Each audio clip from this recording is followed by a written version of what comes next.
Hello, everyone. Welcome back to Luncheon with the Experts, a Carcinoid Cancer Foundation program brought to you by Tercera Therapeutics. My name is Bennett. I am your host. Welcome back if you are a regular, a friend of the foundation, and if you're a rookie, new to the show, welcome.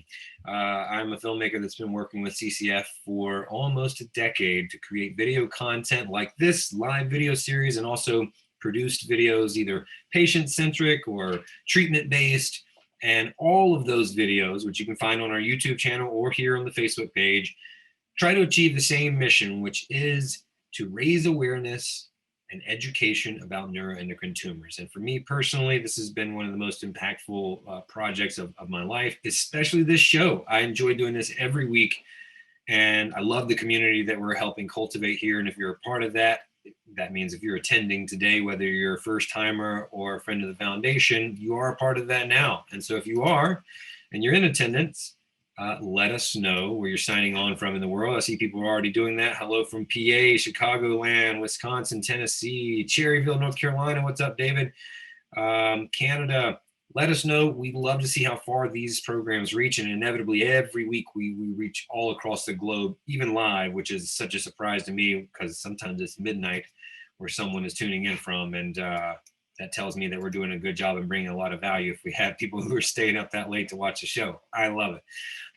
Okay, so before we get started, we always want to thank our sponsor, Tercera Therapeutics. We could not do Luncheon with the Experts without them. We always have this disclaimer that we like to say at the top of the program, and that is that the opinions expressed by the guest presenters, as well as the questions asked by you all, the audience at home, haven't been created or suggested by the sponsors of Luncheon with the Experts, and CCF does not endorse or promote any of the views, opinions, or information expressed by the guests, and audience members should not rely solely on the opinions or information expressed by the guest and should seek guidance and direction from their own medical advisors regarding any choices they make about their health or treatment. So again, I will always reiterate this. That last line is really the takeaway that I want you to focus on. We're going to give you some great advice and hopefully help direct you along this journey and answer some of your questions. But of course, we don't know your specific cases. So take this information, bring it back to those who do know your specific case, and make the best plan for you. One thing that I have learned, and many of you probably have too, this case is unique for each patient. So it's really all about finding your path forward, and we hope to help you along that path today.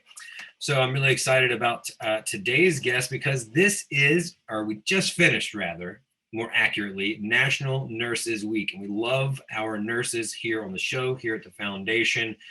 A huge part of what allows us to be successful in what we do and what allows patients to be successful in their journey. So I would like to welcome today's guest, Bonnie Bennett. How are you, Bonnie? I'm doing well. Thank you, Rain. Thank you so much for being here. I appreciate it. I appreciate you making the time for us. Sure.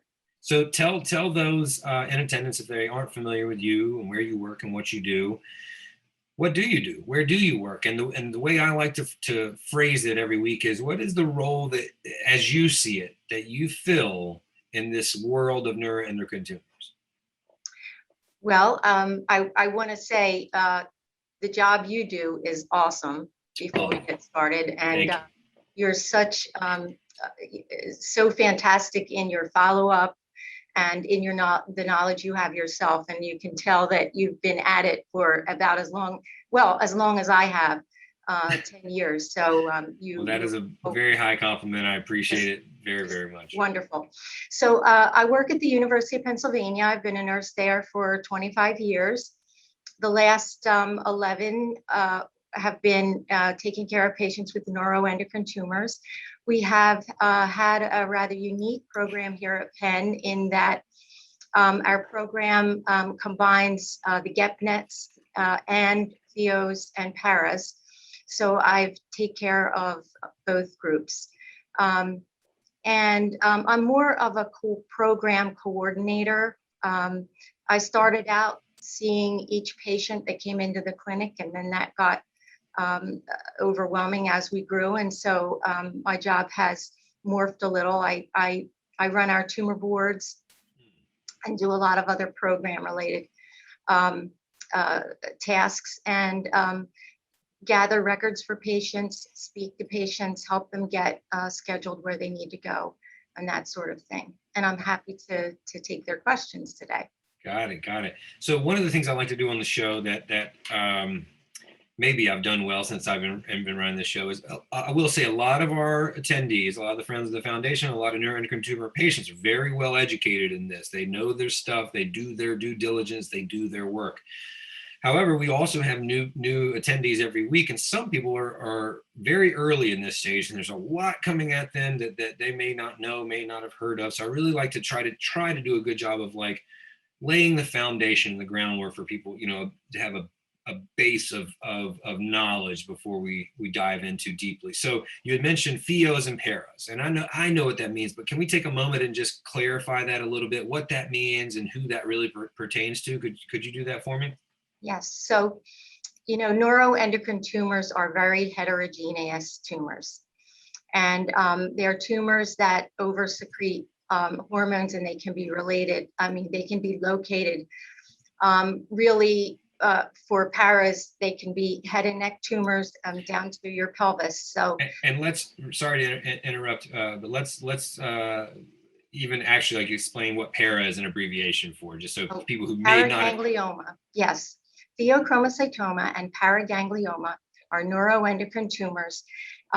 They can oversecrete catecholamines, your fight or flight hormones, and they can cause a lot of different symptoms: high blood pressure, anxiety, palpitations, headaches, just to name a few, tremors, different things. And then there are tumors just the same as GEP-NETs that don't secrete hormones. So sometimes the paragangliomas in the head and neck don't secrete hormones. So they fit under the umbrella of neuroendocrine tumors, but they're not in the gastrointestinal tract. So usually, I think most of your viewers are more accustomed to speaking with people during this hour who are GI specialists, or a lot of them, yeah, for sure. Yeah. So I work with both. Got it. Two different types of neuroendocrine tumors. So just to lay a little bit of groundwork for everybody there, that's where you're going to get a lot of value from Bonnie. She has given us an hour of her time and promised to try to answer any of the questions, but we always like to make sure that you get the most value out of the show. So that's really where I think you're going to get the most benefit from what she has to offer. So before we get started, a few other little bits of housekeeping, and then we will get going with your questions. Go ahead and start sending them in, though, okay? So we may not get to all the questions. As I say every week, we inevitably have so many that we can't. It's just unrealistic, but hey, the good news is that keeps the show going.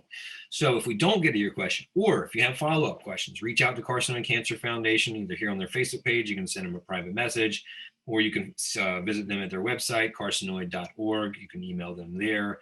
And if you want to revisit this program, it will, as soon as the program is done live, it will be published to the videos tab on the Facebook page. And starting Monday, we will republish it to YouTube for anyone that that doesn't have Facebook and would prefer to watch it there.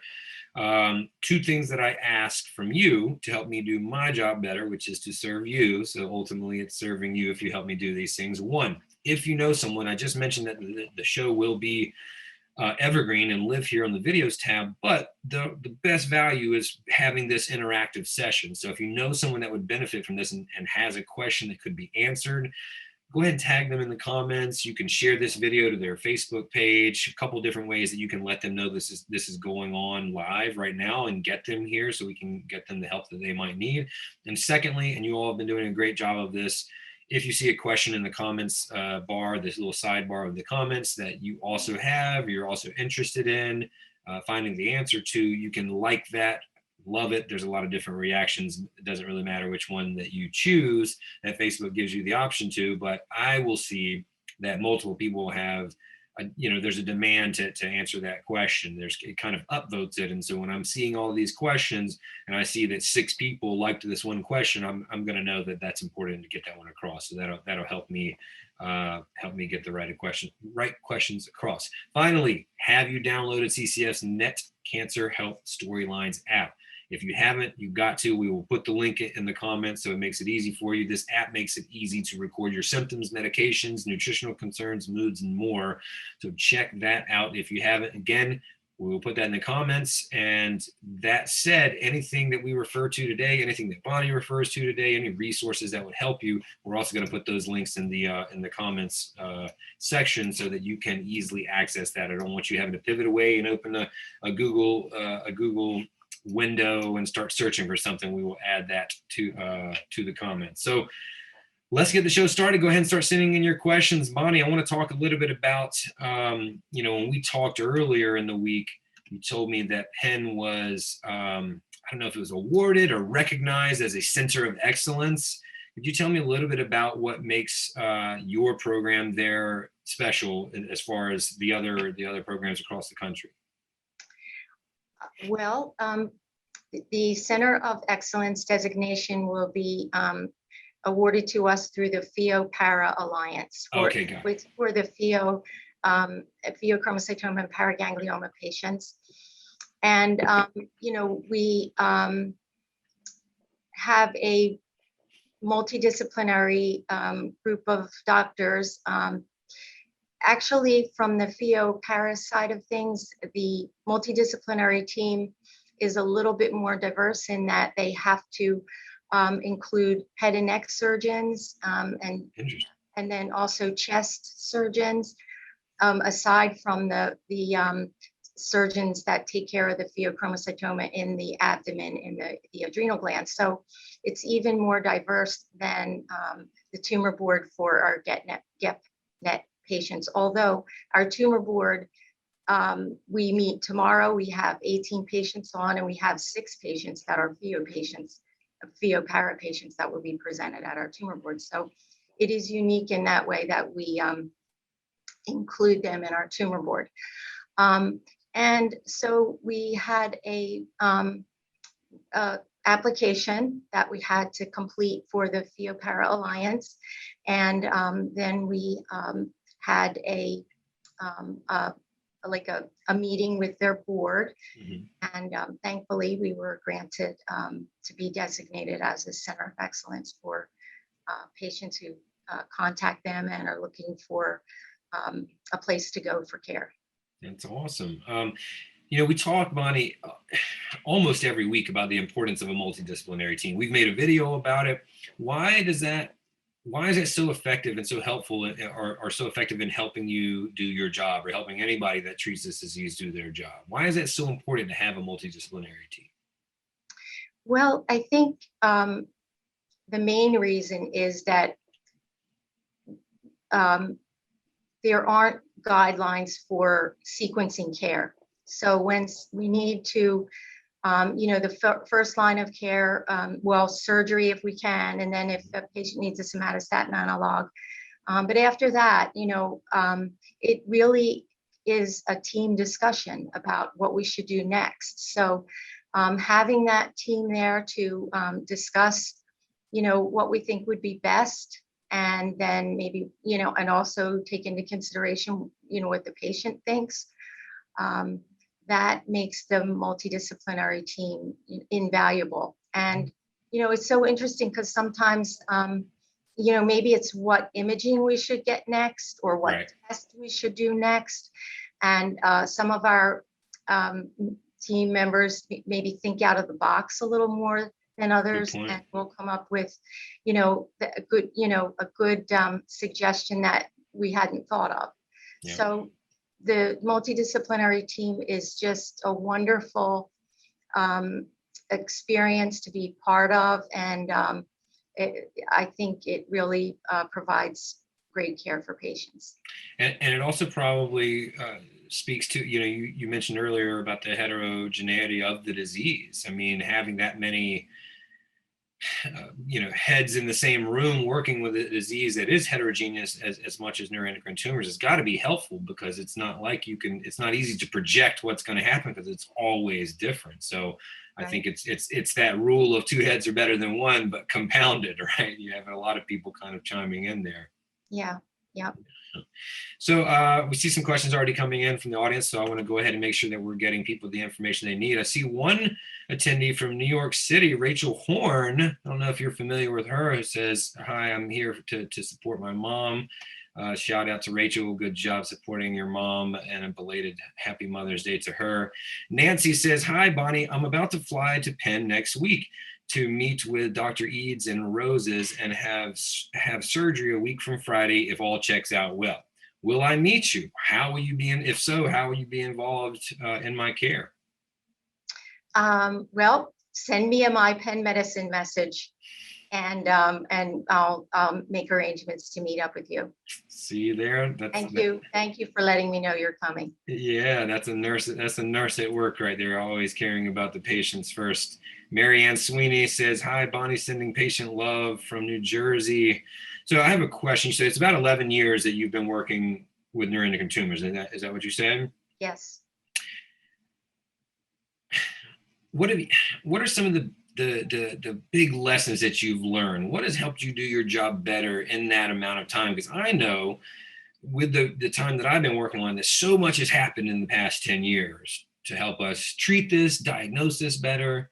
What are some of the moments that were really breakthroughs in your opinion?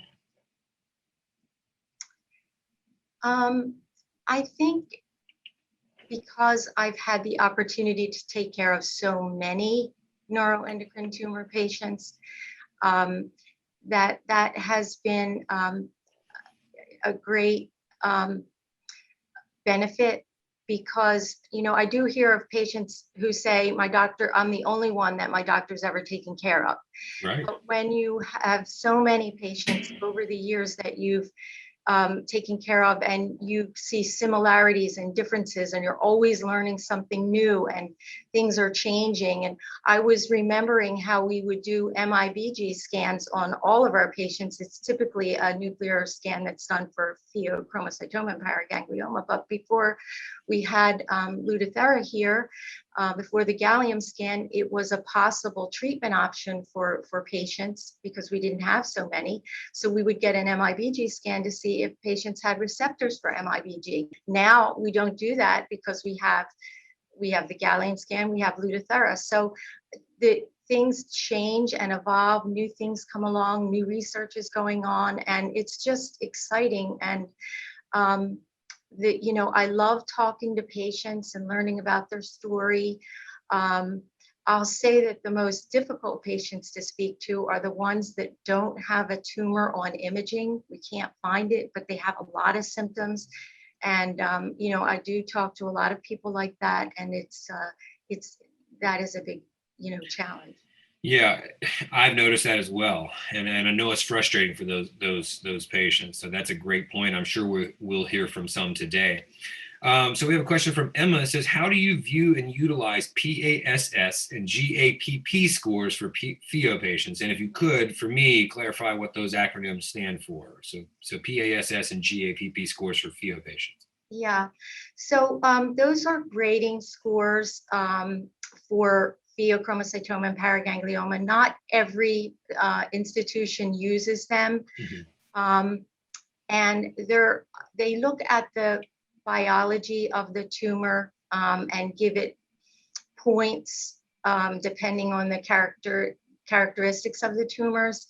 I can't say that I have them memorized in my mind what they stand for. If you send me a message, I can find that out for you. But it'll be like tumor spindling, necrosis, things like that. And we don't really know if those scores help us. We do keep track of them, but we're always looking for better ways to identify whether or not we think we can predict if tumors will be more aggressive in the tumor biology. But it's very, we haven't really come up with a perfect way of scoring our pheos and paras. We did start here at Penn staining for for the somatostatin receptor to see if pheo and para have receptors for it, since we have somatostatin analogs and Lutathera, which may potentially be treatment options for those patients. Yeah, it's just, they don't have, we also get Ki-67, but if you looked at a pathology report for a pheo para patient and a GEP-NET patient, they would be totally different. Got it. Got it. Hey, Bonnie, really quickly, we've got a few people now who are asking, what's your preferred way to make contact with you? Do you, on your Penn profile, is your email available there? And if so, is that a good place for people to reach you? Do you have like Um, a page on like a on the University of Penn's you know, site? Grace can put it out. She Yeah. has it. Yeah. Okay, so our COO, the puppet master on the back end, who's adding the links always through this and commenting back to you, is Grace Goldstein, and I'm sure she'll be on that. I didn't know if if you had your own page on the university's website that has your information, but Sharon and Susan, a couple of people are asking, so you may be getting some calls or some emails after this, but that's the nature of being a guest on Luncheon with the Experts. Everybody, if you are just joining us or joined us late, this is Luncheon with the Experts, a Carcinoid Cancer Foundation program, and today's guest is Bonnie Bennett. So we have a question from John that says, we really like your guest's guidance. It gives us something to talk to our doctor about and questions to ask. So after 2 of the long-acting 28-day injections, my wife's blood sugar is around 15, where it was always 6 or 7. Last week, they said it is normal or it can happen. Should she be seeing her doctor for more medication or let it run its course? Any thoughts on that, Bonnie? Well, we do know that somatostatin analogs can affect your blood sugar.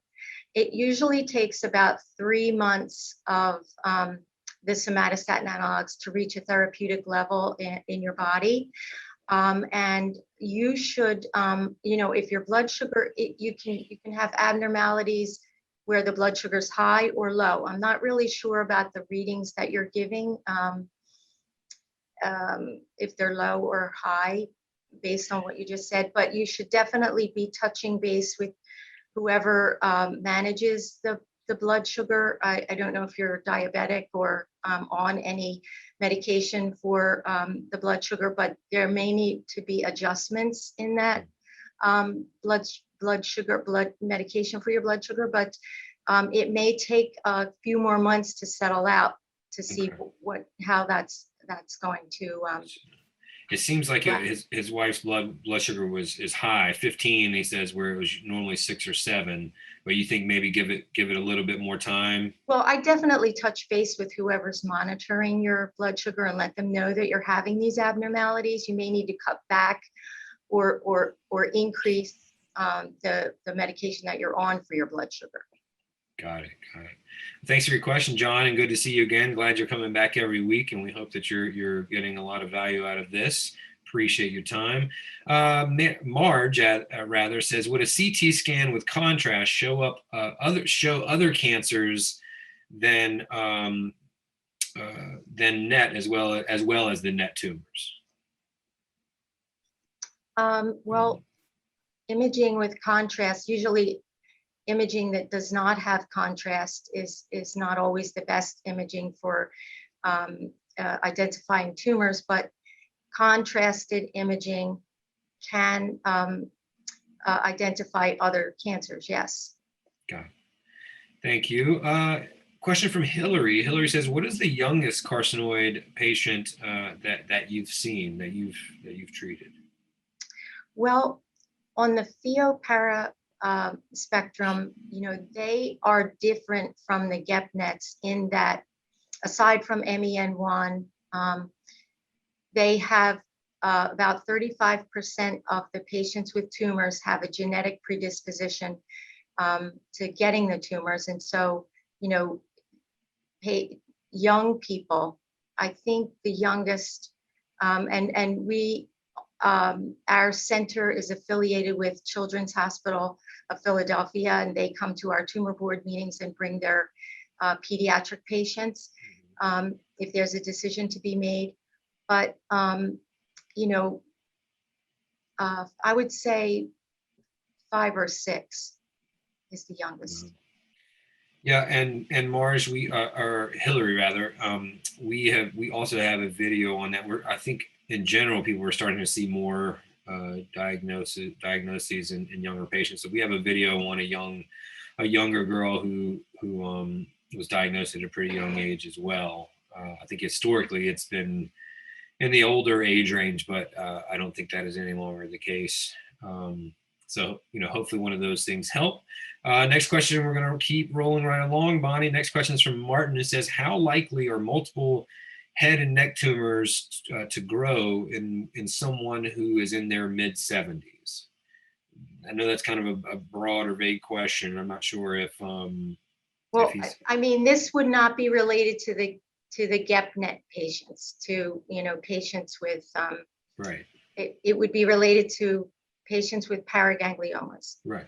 Sometimes patients with paragangliomas have a genetic mutation that predisposes them to get multiple tumors. So they, may have multiple tumors in the head and neck that are all separate tumors. It's not metastatic disease. So it's, it's interesting. But, in general, if you have paragangliomas and you have a genetic predisposition, you're more likely to have multiple tumors. Got it. Thank you. And thanks for your question, Martin. Florian says, how does one know if the tumor has receptors? The nuclear scans, the gallium-68 scan, the copper-60, these, nuclear scans will tell you if they're positive. If they light up, that means that you have receptors. So the gallium scan is targeting the somatostatin receptor. So if that's positive, then you have somatostatin receptors. Got it. Thank you for that. And thanks for your question, Florian. Moving along. Jackie says, hello, everyone from Nova Scotia. I was wondering what I can do when many doctors here don't really believe that carcinoid tumors are real cancers. As a few more things to add, I had an appendix tumor years ago. It was defined as being malignant. Now I'm suffering terribly with symptoms of being hardly able to eat due to burning and severe pain, regardless of whether or not I eat, frequent bowel movements, burning face and chest, breathing problems, etc. So this is the crux of the question. Where can one turn when it's disregarded here? And I know historically that's been an issue when doctors may not know that much about carcinoid tumor. Well, we recently had a patient conference in March, and I know that Grace on the back end there is sending out information about that. And one of our patients, we had a couple of patients tell their story. One patient told about her experience with her local doctors and how they're very willing to work with a specialty center. So she's coming to us for specialized carcinoid care, and then she gets treated locally by her doctors at home, getting her injections and monthly care. Another patient said that he had the complete opposite, that every time he went to his local physicians, they gave him a lot of pushback about working together with a specialty team. I would say that if you live in a place where you are not nearby a NET center, that you should identify one that you might be able to travel to. And in this COVID world that we're in, if you make one visit there in person, then you may be able to follow up by telemedicine in the future. But if you get all of your records together, all of the information, a good copy of your pathology report, your operative report, so that we know what operation you had, how much bowel was removed, and what testing you've had done now, get that to a good center, get an appointment, and then, have an opinion and develop a treatment plan and see if you can have care closer to home locally, and key in with your neuroendocrine specialists, as needed. Got it. Thank you. And thanks for your question. Hopefully that helps. Constance says, hi, Bonnie. I'm one of those patients that has no discrete tumors on imaging, but I'm very symptomatic. And my local oncologist tried to get a gallium-68 scan approved, but he was told that it wouldn't be approved without positive pathology on biopsy. Do you have any luck or any advice on getting it approved for diagnosis in that situation? I mean, this is so hard. You know, sometimes depending on the insurance company, some are easier to work with, and you can do a peer-to-peer and get it approved. Sometimes they'll approve maybe an octrea scan, not a gallium scan, even though the cost is about the same. You know, if your doctor really suspects that you have a tumor, maybe they can use that as the diagnosis and get it approved. But it's a tough question. Margot says, would a baseline chromogranin A level indicate pheochromocytoma from carcinoid? Does that make sense? That's a confusing question. Okay. So would a chromogranin A is a sort of a non-specific test for neuroendocrine tumors in general. Not every provider likes to get chromogranin A on every patient to follow as a tumor marker, because there are a lot of opportunities for false positives. So if you have an inflammatory condition, if you're on a proton pump inhibitor, if you have any kidney dysfunction or liver dysfunction, the chromogranin A can be elevated from those conditions despite having a neuroendocrine tumor. So it's not the best test. If that's the only thing that's elevated, it's hard to say that you have a neuroendocrine tumor just because you have an elevated chromogranin A. So the chromogranin A could go along with either carcinoid or a neuroendocrine tumor in your GI tract, or a neuroendocrine tumor in the lung, or a neuroendocrine tumor on the adrenal gland or extra-adrenal. So it's a tumor marker for neuroendocrine tumors, but it's also affected by other things. And you know, if that's the only thing that's elevated, it's difficult to say that you have a neuroendocrine tumor based on just that. Got it. Thank you. And thanks, Margot. Hopefully that helps. And everybody at home watching and asking questions, if you have follow-up questions and we're still in the show, feel free to go ahead and submit them. And as we work through the questions and we see that, we'll come back to you. We really want to try to get you the answer that you're seeking. And again, like I said at the beginning of the program, if we don't, or if you have follow-up questions or you didn't get your question addressed, please reach out to Carcinoid Cancer Foundation, either here on their Facebook page or their website, carcinoid.org. I promise you they will do everything in their power to get you the answer that you need, the information that you need, or direct you to the person that will. So make sure you do that. Hillary says, back to the blood sugar issues that we were talking about previously, can diet help lower the blood sugar issues, or is that mostly unable to, since it's due to the injection? I think it's best to work with you know, a dietitian or your because if you have blood sugar issues, you usually do work with a dietitian, and I'm sure that your diet can affect the highs and lows. You know, I'm not sure that if the somatostatin analog is going to affect your blood sugar, I'm not sure that you can control that solely with your diet. You may need a change in your medicine, but you know, whoever takes care of you for that should be monitoring you, and you can try, you know, to see if modifying your diet might help. Got it. Thank you. Cindy asks, are NET patients more susceptible to allergic reactions such as hives and rashes from your experience? Ever heard of that? A few other people had this question as well. Yeah. I think, I don't know that they're more susceptible to allergies. I mean, some patients do get rashes from the different kind of tumors that they have. Like if you have a glucoconoma, you may have a rash from that, but I don't think you're more prone. Okay.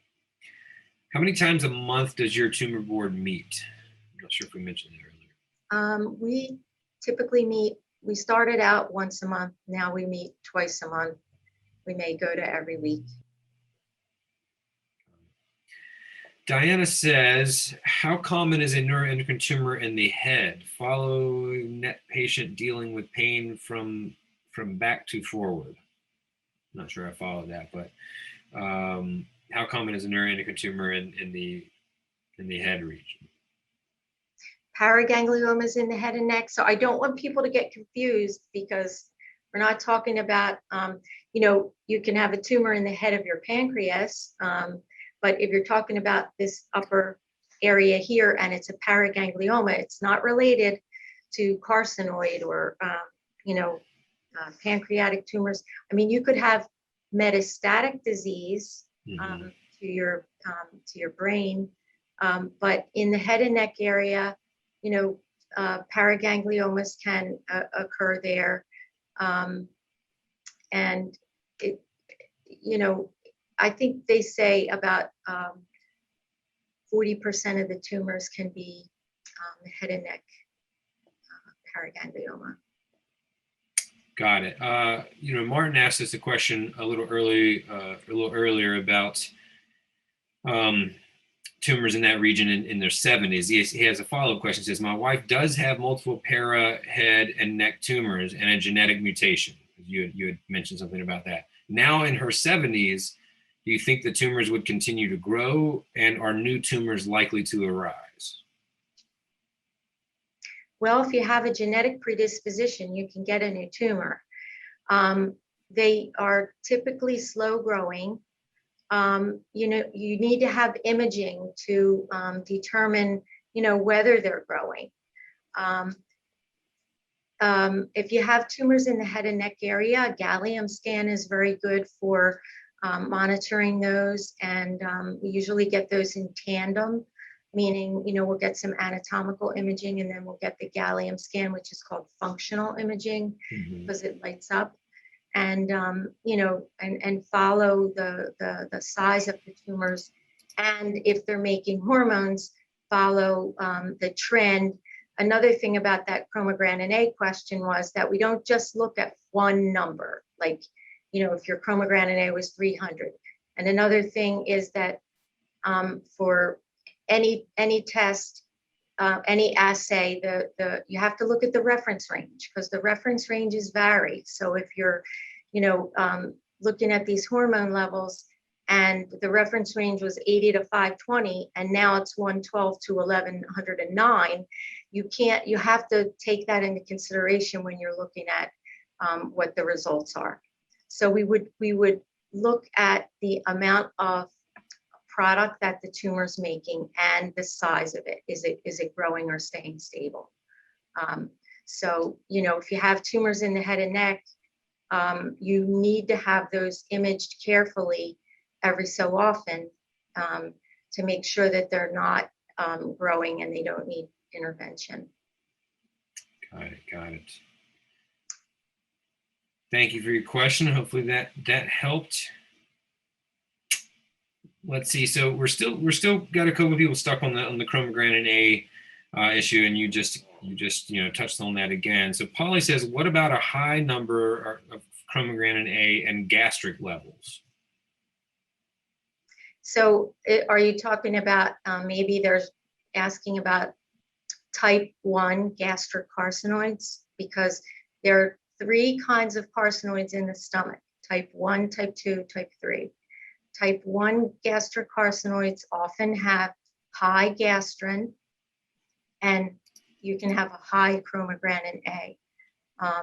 So we just, we'll watch the trend of the numbers. You have to have, see what they are over time. But typically those patients, we will have an endoscopy every 2 or 3 years to check on things, but it's more of a monitoring the situation for type 1 gastric carcinoids, if that's what you're asking about. Yeah, I'm not sure. I'm not sure if there is a follow-up to that. Polly, just let us know. We've got just about 20 minutes left of the show, so plenty of time to get to that. Let's see. Stephanie says, I have a very high chromogranin A and slightly elevated 5-HIAA. norepinephrine and dopamine, along with many symptoms such as severe diarrhea, flushing, sweating, hypertension, migraines, etc. How likely is it that they could all be false positives?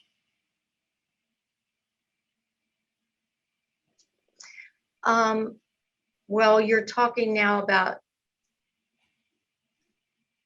multiple, a lot of different tumors. I mean, typically the 5-HIAA goes with carcinoid syndrome, pomegranate A goes with carcinoid syndrome in that setting.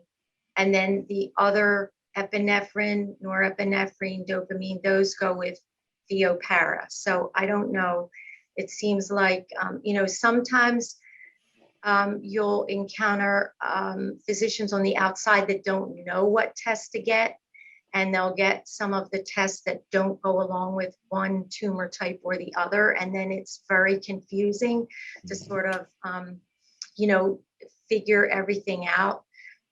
So, they can be false positive if you didn't adhere to a special diet, if you were supposed to avoid certain foods, if you were supposed to fast, if you were taking certain medications like proton pump inhibitors. So there are a lot of factors when you're looking at those tumor markers. And have they been checked over time, or are you just looking at one result? So there's a lot to it, and you have to have somebody who knows what they're looking for, looking at to interpret the results. How important, to that point, Bonnie, how important is it to you for a patient rather, to get second or third opinions, to try to continue seeking out, I guess, people to either confirm, some results that they've had or some diagnosis that they've had? What are your thoughts on that? Well, I mean, I think it's always good to get a second opinion if you need to go for maybe surgery or, an additional surgery, or maybe if you need to change or add another treatment option, should you have liver-directed therapy or PRRT, or, what you should do. Of course, if you have a multidisciplinary tumor board, remember that you're getting multiple opinions at the tumor board. But I think if you're at a center, where there are a lot of specialists, you do get a second opinion. But if you're not, having a second opinion from a NET specialist or third opinion is a good idea. I think, sometimes it's difficult for patients. It depends on your personality. But if you have too many opinions, then you don't know what to do. So I see that also. And I think it's difficult as a patient, to know what the best thing to do is. And, if you're somebody who maybe just doesn't like a lot of opinions, maybe two would be good for you, or maybe a multidisciplinary center, like I say, and maybe you see 2 or 3 doctors in that center, and you can talk to each one of them and, confirm, the conversation that was had at the tumor board meeting, and, then decide for yourself. I think that's such a great point of if you're meeting with someone who is part of a multidisciplinary team, you are getting multiple opinions, and it's not just 2 or 3 different opinions operating in their own silos or their own vacuums, right? You've got people that are coming at it from different perspectives, but they're working together on it. I think that's a really, really great point to mention. Let me ask you this: are there common things or approaches or behaviors that you've seen over the years, over 10 plus years, that patients can take when facing this disease that have given them the best quality and quantity of life? Any patterns that you can kind of see? Like, I've noticed that people who tend to do this, have a lot more success with this. Does that make sense? Yes. I think, it's tough when you have a disease that is more chronic and slow growing over time. And one of our caregivers here likes to say, let's give it a tincture of time. So some people can take that advice more readily than others, want to be more aggressive and, do things, maybe push for treatments a little too soon. Maybe, sometimes it's interesting. We'll read a report and we'll think, oh, that person needs to go on a somatostatin analog tomorrow. But then when we actually see it at tumor board with our radiologist, and it's a little ditzel here and a little ditzel there, we say, well, let's see what happens in the next 3 or 6 months. Do they really need to start on a somatostatin analog now or not? So I think, that is, just a takeaway for me, that you really need to see it and think about it, and possibly spread things out as much as you can, and try to enjoy life in between, not think about the scans in between, and just live your life. And that's a great takeaway, that last line. I heard one doctor say that, basically a different version of what you just said there at the end, which is, and I'm paraphrasing, but something along the lines is, when it's time to worry about the disease, get your scans or anything like that, focus on it, do everything that you can. But when it's not, in between that, don't stress about it, live your life. It sounds like that's kind of what you were saying there with the last line, because there's going to be times where it is time to focus on it. But when it's not, in between things, that's what they were suggesting, is like, try to live your life and don't dwell on it, because if we're seeking out quality of life, dwelling on it is often not the way to achieve that. Right. So moving right along, folks, we got just shy of 15 minutes, close to about 10 minutes left with Bonnie Bennett. Go ahead and keep sending in your questions. We're going to keep plugging along. Next question, Bonnie, from Margot, says, so what is the newest treatment for metastatic lung paragangliomas?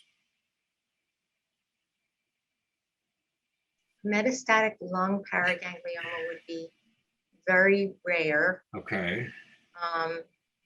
What might she be saying if she's wording that wrong? I mean, any pheochromocytoma or paraganglioma, first line treatment, if we can remove the tumor, that would be the first thing, the primary tumor. And neuroendocrine tumors in general are different from other kinds of malignancies, in that if you have metastatic disease, you're often not thought to be a surgical candidate. With neuroendocrine tumors, we do try to, if surgery is possible, maybe remove the primary. If not, then, if you have somatostatin receptors, or receptors for MIBG therapy, there are nuclear type targeted radiation that would be available.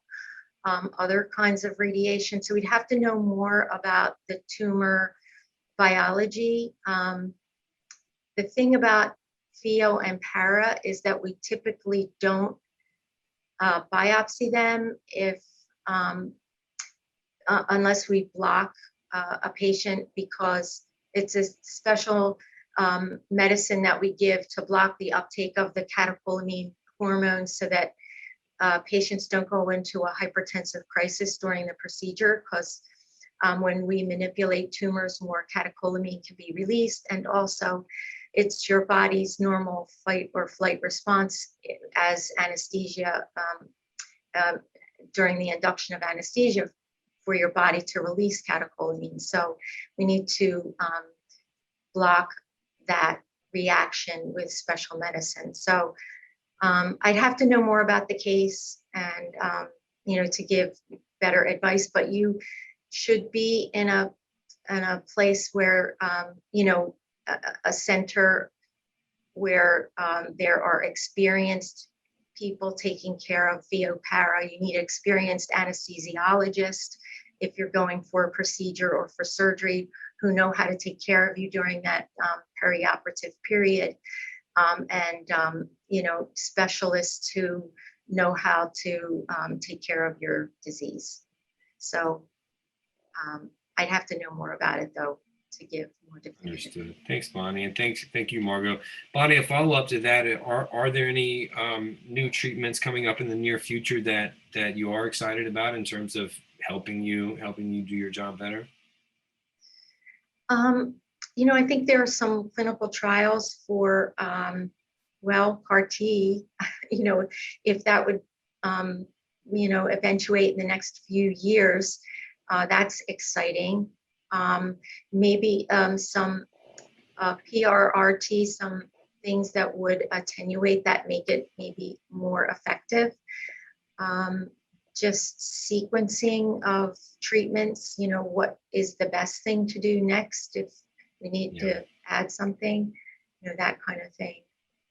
Yeah, I think we come back to sequencing so often here on the show. I think that's an area where there's a lot of discussion and debate, and hopefully there will be some new answers as time goes on, but that comes up almost every week. Erica says, if the primary tumor is located in the stomach and has metastasized, would you leave the primary and just treat all the tumors with lanreotide? I mean, that's a specific question for your team. Mm-hmm. I think, a stomach, you'd have to know what type tumor, type 1, type 2, type 3. Mm-hmm. Type 3 gastric carcinoids are typically more aggressive kind of tumors. And I think that, they would be considering a surgical resection of that. So I'd have to know more about it. And, that's definitely something that your team should be, responsible and working you up and discussing that with you. Got it. Tracy says, is carcinoma, carcinoid, NET cancer, is that considered a hereditary type disease, as far as you know? So, NET disease, if it's pheochromocytoma and paraganglioma NET disease, that has a higher likelihood of having a genetic cause. Mm-hmm. And there are about 12 genes now that are associated with pheochromocytoma and paraganglioma. There are also genetic diseases related to the gastrointestinal tumors.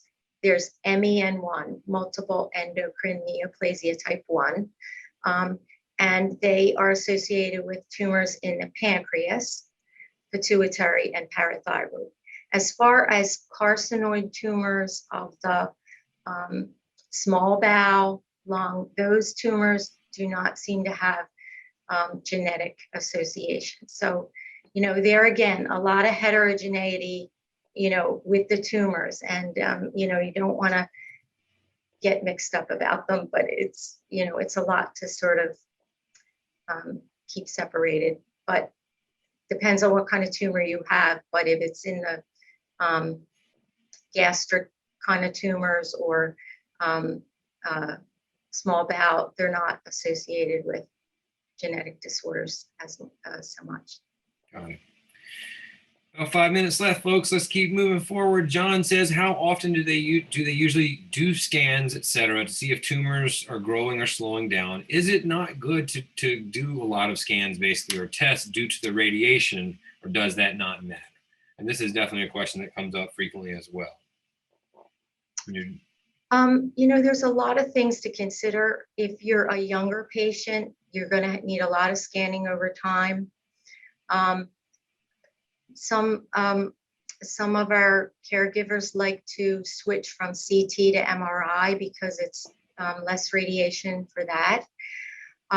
If we think that your tumor is slow growing because we've been following it for a while and it seems like there's no change over time, we may spread it out so that maybe you were getting scanned every 6 months. Now you're going to maybe spread it out to every year.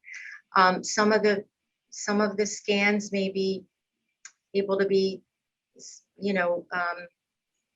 spread out even further for patients.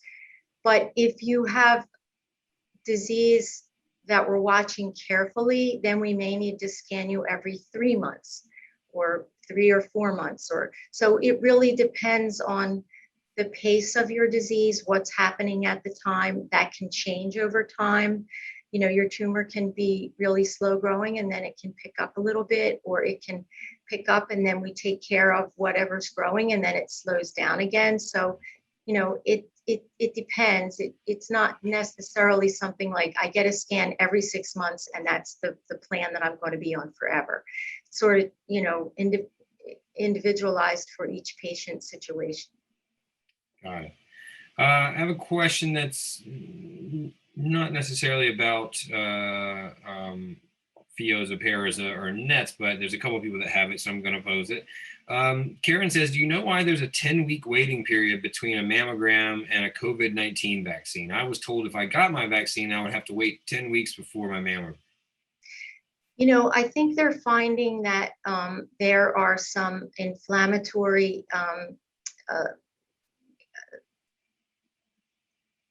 side effects from the COVID vaccine.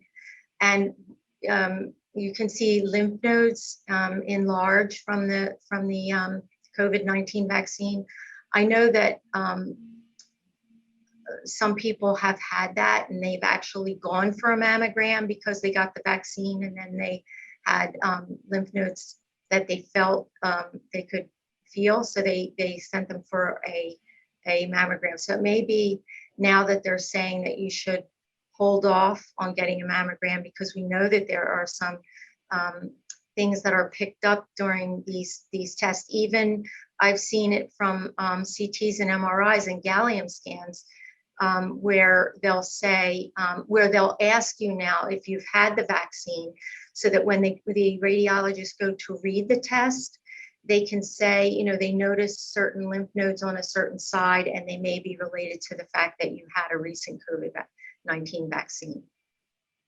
Got it. And in general, because we do get a lot of questions about the vaccine on the show, any concerns that a NET patient should have? Is the vaccine something they should definitely be pursuing? Would it cause any other complications because of their disease? I mean, I think we tell all of our patients, they should get the vaccine. I mean, you should talk to your doctor about your individual case. I mean, if you have a surgery coming up, if you're changing, your treatment option, or, something like that. We had one patient that was having a lot of liver abnormalities, and we did ask him to hold off on getting his injection until we got that sorted out, and his liver enzymes went back down. But it should be, you should ask your team specifically, what you should do. But in general, we recommend that our patients get the vaccine. Got it. I just saw a question. Oh yeah, Susan had a question. Is there a standard policy governing eligibility for telehealth visits at Penn, or does it differ by department? So for telehealth visits, at the beginning of the COVID shutdown, states were more lax about licensure for physicians, and they would let us do telemedicine visits with patients that resided outside of Pennsylvania. Now they've been more stringent with the what physicians can do for telehealth visits. So if you live outside of Pennsylvania, in New Jersey, or outside of Pennsylvania, for the first visit, you must come in person. Then after that, you can be seen for a telemedicine visit. And too, it depends on the physician. There are some physicians that prefer to see a patient, for the first time, especially if they have metastatic disease, in person. So, it can depend. I think, there are patients need to think about a telemedicine visit. These are new things, but, think about the fact that if you have a visit with your physician, what happens after that visit? You go to check out, you get your orders, you get your tests set up, you get all of those things taken care of. But now what happens with the telemedicine visit? Who's going to do that? How are you going to get your orders? Sometimes we'll have patients come back for the next visit and they didn't realize they were supposed to get all of these things done in the interim. So you have to think about, the difference between an in-person visit and a telemedicine visit, and what works for you. Got it. Thank you for that. Well, that is our time. That is our show for today, folks. Last thing, Karen says, thank you, Bonnie and Rain. We learn something new every week. We appreciate what you do so much. And thank you as well, Karen. I see you here every week and appreciate you coming back. And thanks to you, Bonnie Bennett, who might be my long lost cousin. Thanks so much for making the time for us, Bonnie. We appreciate you. Thank you. Thanks, everyone. Absolutely. And thanks to you at home as well. As always, we hope the program helped answer some of your questions. And again, I'll reiterate that if we didn't get to your question or you have more follow-up questions, reach out to Carcinoid Cancer Foundation either at their website, carcinoid.org, or you can send them a message here on their Facebook page. You can send them a private message. And as always, thanks to our presenting sponsor, Tercera Therapeutics. We would not be able to do this program without them. And finally, my name is Rain Bennett. I have been your host. Thank you for watching, and please join us next time on Luncheon with the Experts. Stay healthy, stay safe, everybody. Bye-bye.